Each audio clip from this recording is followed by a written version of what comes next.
कौन सा गिरोह, मतलब कोई ऐसा नाम नहीं है इस गिरोह का, लेकिन इनका जो पेशा है वो यही है, चोरी करना। और पूर्व में भी इनका आपराधिक इतिहास रहा है, तो जिसमें डकैती में भी वांटेड रहे हैं। तो 26 तारीख को जो समकालीन अभियान चल रहा था, हम चलाया गया था मुख्यालय की तरफ से, तो उसी समकालीन अभियान के दौरान हमें गुप्त सूचना मिली कि कुछ अपराधी तत्व के व्यक्ति जो हैं रह रहे हैं कहीं पे। तो एक टीम बनाकर छापेमारी की गई और छापेमारी के दौरान इन लोगों को गिरफ़्तार किया गया। एक व्यक्ति जो है वो भागने में सफल रहा, जिसको हम लोग अभी कर रहे हैं, उसकी भी सूचना है, तो हम लोग उसको जल्दी गिरफ़्तार कर लेंगे। लेकिन इन लोगों को, जो 4 लोगों को भी गिरफ़्तार किया गया, उनके पास से आप देख रहे हैं कि बहुत सारा चीज़ बरामद भी किया गया है और आर्म्स भी जो है वो रिकवर किया गया इनके पास से। कुछ कारतूस भी हैं और चोरी किए हुए जो ज्वेलरी हैं वो भी हैं, मोबाइल्स है, पैसे हैं। कुछ पैसे तो उन्होंने चोरी के हैं और कुछ पैसे जो उन्होंने जो गहने जो चोरी किया था उनको बदल दिया, तो बेच दिया होगा और उनकी उसके पैसे हैं। और ये जो हथियार है देख रहे हैं, ये है जो जिससे ये लोग ताला तोड़ते थे, है ना। तो पूरा जो एक उन्होंने बना रखा था, अपना पूरा सामान जो बना रखा था और पूरा जो एक तरह से जो लोगों का जमावड़ा था, उनको हम लोगों ने पकड़ा है और आगे भी कार्रवाई चल रही है। और चारों लोग जो पकड़ाए हैं वो चारों लोगों का पूर्व में इतिहास रहा है। एक जो मंगल साव है वो पूर्व में डकैती के जुर्म में जो है वो सज़ा काट चुका है, सज़ा याफ्ता है। और एक अमित यादव है, अमित यादव वांटेड भी है, एक फिरौती के लिए अपहरण के केस में वांटेड है। और भी जो यहाँ पे इस अनुमंडल में चोरी की वारदात हुई है उसमें भी इन लोगों की संलिप्तता जो है वो सामने आई है और उस पर इन लोगों को रिमांड भी किया जाएगा। हम लोग उस पर भी काम कर रहे हैं, तो उस पर भी रिमांड किया जाएगा।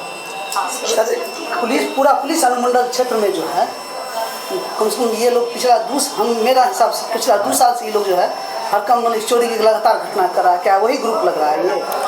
नहीं, देखिए 3-4 महीने पहले हम लोगों ने एक गैंग को पकड़ा था, जिसमें कुछ गैस बेचने वाले जो है गैस मरम्मती करने वाले, जो गैस चूल्हा का मरम्मती करते हैं, उनका एक पूरा गैंग था जो यहाँ पर किराए का मकान लेकर रहते थे और कोई गैस जो है बनाने के लिए अपना जाता था गांव में और एक ही टाइप का करता था और फिर चोरी की घटना 7 घर में चोरी हुआ था, उसमें गैस वाला इनफैक्ट यस।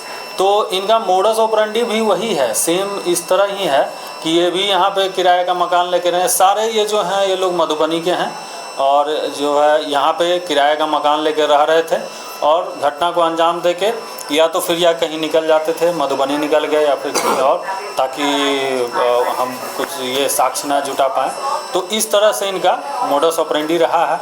तो कुछ महीनों पहले जो एक गैंग पकड़ाया था वो भी गैस वाला था, उसको भी हम लोगों ने बस्ट किया था। अब ये कहना मुश्किल है, अभी तत्काल ये कहना मुश्किल होगा कि पिछले 2 साल से घटनाएं जो हो रही हैं उसमें इनकी संलिप्तता है कि नहीं। अनुसंधान जारी है और इनकी संलिप्तता आती है तो उसमें भी रिमांड किया जाएगा इनको।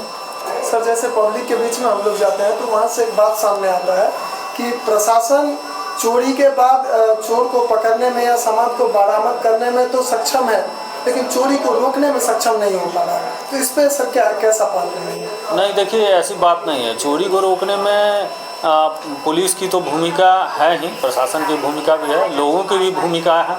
क्योंकि अधिकतर चोरी की घटनाएं जो हमारे अनुमंडल में हुई हैं वो ऐसे जगहों पर हुए हैं जहाँ की लोग जो है काफ़ी दिनों से घर से बाहर रहते हैं। तो तत्काल यदि सूचना मिलती है हमें और पीओ को छेड़छाड़ नहीं किया जाता है तो हमें बड़ी सुविधा होती है चोरों को आइडेंटिफाई करने में। लेकिन पीओ को छेड़छाड़ दिया जाता है, फिर हमें सूचना भी काफ़ी दिनों बाद मिलती है और जो एप्लीकेशंस आते हैं वो तो और भी ज़्यादा दिनों के बाद आते हैं।